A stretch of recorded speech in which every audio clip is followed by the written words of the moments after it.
I limped for about 5 minutes, the small light my only means of sight in the pitch-black tunnel. The floor was smooth, the walls were concrete, and it seemed to be a straight shot to wherever it led. Putting my hand on the leftmost wall, I walked carefully towards whatever lay at the end. I pulled my fingers back suddenly, as they came into contact with something that was not smooth stone. My fingers had slid over wood and metal, and I realized I had found a door. I moved the light from the gun barrel down to the door and looked at the lock. It was old, thick, and intricate wood, carved with patterns. It looked very out of place in this dark space. The lock was old and rusty, just as the other one had been, and as I put my hand out to open it, I heard a loud banging from down the tunnel. I spun, holding the light up, and saw the door bucking wildly as something slammed against it. I ran the bolt and opened the other door, slamming it shut behind me as I shot a similar bolt on the other side. The light on the shotgun flickered ominously as the bolt slid shut, and I was left in pure darkness. I worked the slide like I had seen Roger do 100 times, and was unsurprised to find the gun empty. I set it down, its usefulness at an end, and walked out into the small dark room beyond. I told myself it was because it was heavy, but I'm not sure that was it. I was shell-shocked, having just shot a thing and watched my husband die, still hurting from falling down the stairs and probably suffering from a concussion. Honestly, I was probably lucky it was empty, so I didn't just slide it into my mouth and join him. Whatever the reason, that's where I left it. I walked into the dim room, lots of cluttered shapes casting bulky silhouettes in the near permadarkness. The space was utterly devoid of light, or so I thought. As I moved in, bumping against something and spilling it to the ground, I saw a small sliver of light under a door near the back. I moved carefully, my eyes adjusting to the dark a little, tracking towards the light near the back of the room. The depths of the room are almost impenetrable, but I can make out the line of the door as I come closer, the light getting brighter and more pervasive beyond. Suddenly, something made my skin crawl, my mind feeling eyes on me. I turned my head, slowly, cartoonishly, to the side, and nearly jumped as I saw a white face looking back at me. The mask and I maintained eye contact for a count of 10, and I felt my eyes watering as the staring contest went on and on. It just stood there, glaring at me from eye level, and if it were going to hurt me, I wished it would and just get it over with. It didn't move. It didn't stir. It only stood in silent observation of my fear and kept its eyes trained on me. We stood like duelists, preparing for one of us to make the opening cut so the other could parry and deliver the killing blow. After nearly a minute with no movement, I slitted my eyes and tried to make out the features of a body beneath it. The others had always had bodies beneath them, but this one had none of the form the others seemed to possess.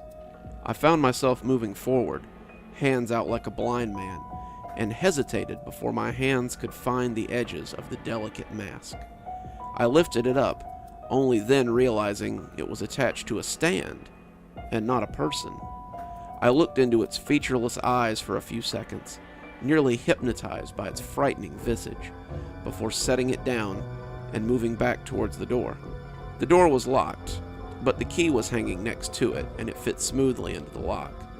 I put my ear against it before opening it, hesitating after I heard muffled voices on the other side. I could hear someone talking, and the muffled return of another voice. They had heard the key, and were probably wondering who it was who had come to torment them.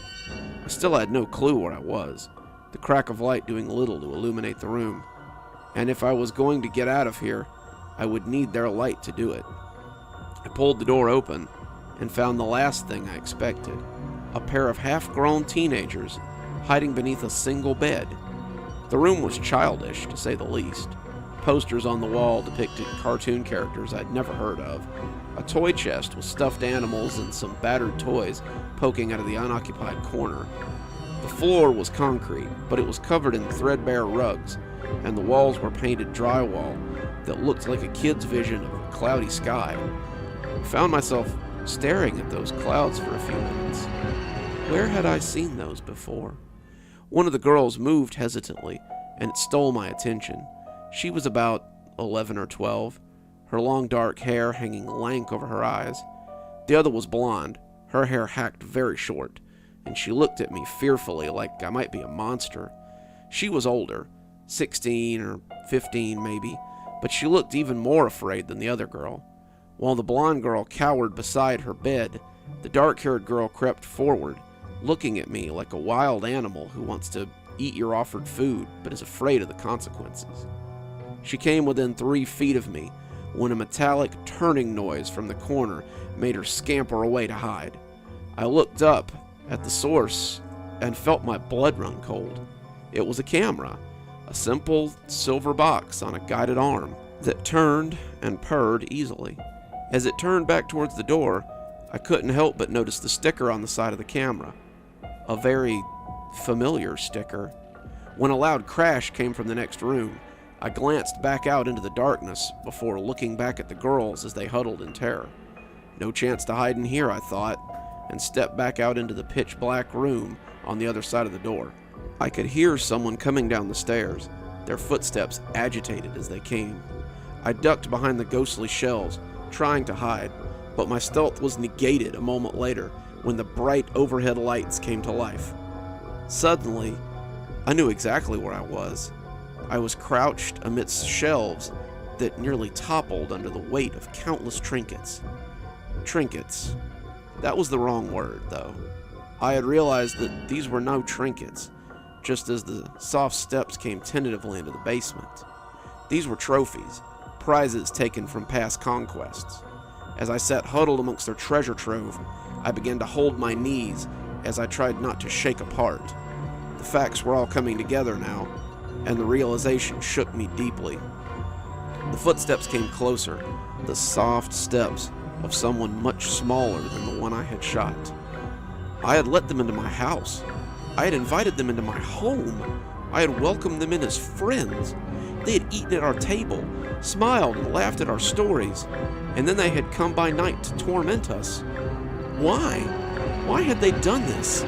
My husband was likely dead, my dream home now an abattoir, and I was kneeling in the belly of the beast as I waited for the last of my tormentors to find and kill me.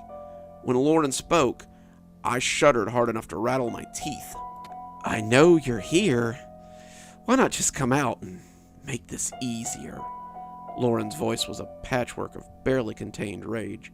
She was trying for her usual cheery tone, but her voice had a jagged quality that spoke of barbed hooks just waiting to be uncovered. I suspected now, strongly suspected, that I had shot Michael, having blown a hole in him as big as my fist. I was also pretty certain he was dead. Lauren had come to finish the job, to clean up the witness, and I was her prime objective now. She would find me, and unarmed, I wouldn't be able to put up much of a fight. I could hear her bare feet smacking the concrete not 2 rows away. I looked up at the shelf desperately, trying to find something heavy to use as a weapon. I didn't dare move. If I made so much as a squeak, she would have me.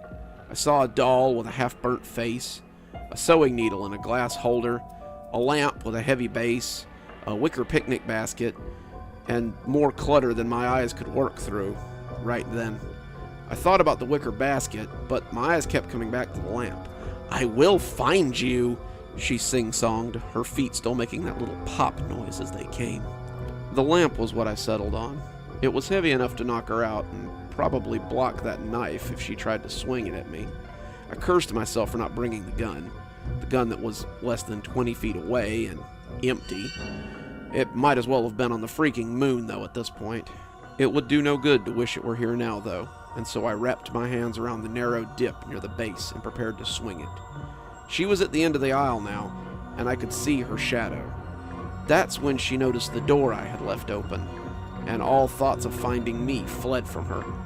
She gasped, a metallic clatter echoing off the floor as she ran for the open door. My lack of foresight had just saved my life. I took a better grip on the lamp and made my way quietly towards the door. At first, I thought I might just close the door and lock her in there. Then I could simply head upstairs and call the police in her soothing cow kitchen. They could come and take her away, and I could get back to mourning my husband and the complete upheaval of my life. I just prayed she didn't have a key so she couldn't immediately come running after me after I slammed it shut. My plan evaporated, though, when I heard her talking to one of the girls. "Was she here? Tell me, Gracie, was she here?" Gracie did not seem to want to answer her, and I heard the sound of a hand slapping flesh. "Tell me, Gracie, was she here? Leave her alone. She doesn't know anything, okay? Just..." The angry sound of someone being pushed followed this, and someone cried out in pain. "Shut up, Lucy! I should have never brought you into our family. You've been nothing but a spoiled..." But I never found out exactly what the girl had been. Lauren started coughing then, and the cough sounded wet and raw. She cursed, continuing to cough, and I peeked around the corner to see what was going on. I saw Lauren backing away from the younger of the two girls, the girl stalking after her with a steak knife held out in front. Lauren was clutching her stomach, and I could see the red staining her fingers as she looked for an escape. Her eyes fell on the door, and then onto me. Her eyes were twin orbs of hate, and I knew what I had to do before she took a single step. I slammed the door and heard the mechanism click as something hit the other side. Lauren banged on the door, kicking and screaming as I walked towards the stairs. She had stopped, however, before I got halfway up. The police showed up in a hurry when I told them I had 4 bodies and a pair of kidnapped girls. They found me sitting in the tranquil cow kitchen with a cup of coffee and a shell-shocked look that gave them little doubt of who I was. The next few hours were a blur. The girls and I were rescued. The bodies of Michael, Roger, and the priest were taken from my house. Lauren's body was taken from the basement as well, which didn't surprise me. If I had been the one with the knife, I'd have likely done the same thing. I had watched her cut Roger's throat, destroy my house, and then threaten to kill me as well. Watching her get wheeled out under a sheet was really no skin off my nose. The girls and I were taken to the police station, where we were separated and questioned about the night before. I told the police the full story. I told them how I had met the Chavezes when we moved into our new home. I told them about the start of our ghost activity. I told them how the Chavezes had offered to help. I told them about my meeting with the librarian. I told them about the priest, the murders, how I had killed Michael Chavez in my basement when he attacked me. I mostly muttered about how I had followed the tunnel into the basement and found the girls. They left me alone after that. They left me for what felt like hours. I sat in the little room and felt numbness wash over me. It was the sort of thing you feel right before a heavy depression sets in. When I lost my grandmother, we were very close. I felt something like this. The longer I sat, the more I came to realize that I was alone now. I would never see Roger again, at least not alive. I would probably never return to that home, the home I had wanted so much. Even if I did, all I would see was him dying every time I went in the kitchen, see us cowering in the bathtub every time I went to use the bathroom, or see myself killing Michael every time I went into the basement for something. The house was tainted, my husband was dead, and I was as alone as I was now. I jumped when the door opened, 1,000 years later, startled out of my depression. A plainclothes officer walked into the little room with a file folder under his arm. He looked at me and was surprised, spinning his chair around as he sat across from me, shaking his head in disbelief. We just looked at each other for a few minutes before he finally expressed the source of his disbelief. I gotta say, you're probably the luckiest person I've ever seen. I asked him what he based that on, and he answered by setting the folder on the table and opening it. Because, as far as we know, Michael and Lauren Chavez have a body count in the double digits. He told me about it, though he prefaced it by saying he probably shouldn't. The parts of the story I wasn't aware of, at least. The two girls, as I suspected, had been Grace Henderson and Lucy West. Grace had been taken from the Hendersons' home after the pair had killed them. Their motives were not crystal clear, but the detective believed it was revenge.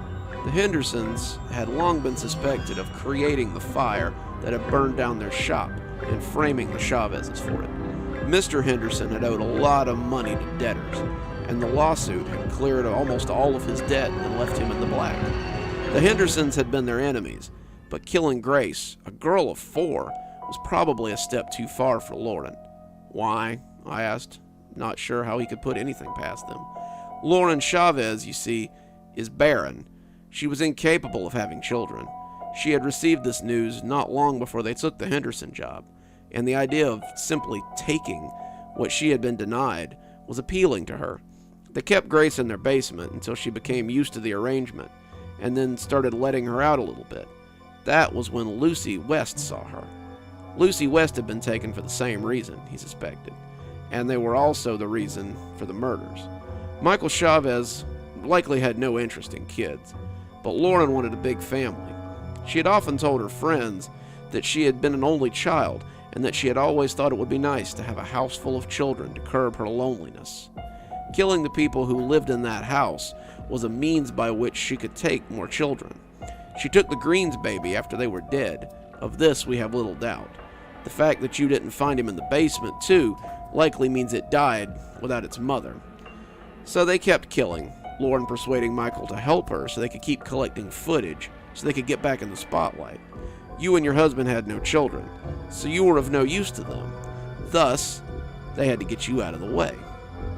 It all seemed to buzz around my head like a swarm of angry bees, but after some time, I think I've finally come to terms with the events of Garland, Georgia. I've moved on now. Roger's death was 5 years ago in August, and I only write this now to get it out of my mind. I decided to write a new book, a different book, a book about my experiences in that house.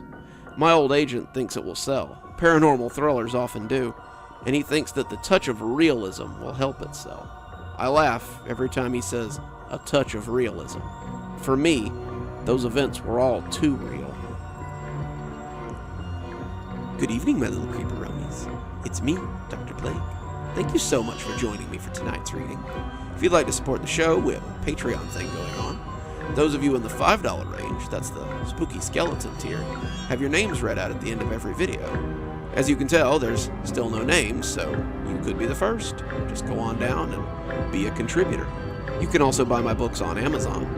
As you know from our Wednesday readings, we're almost done with Internet Nightmares, so if you want to pick up Dark Vortex and read along with us, that would be great. Or any of my other books, they're all pretty cool. And as always, thank you for watching. Dr. Plague, signing off. Have a wonderful evening.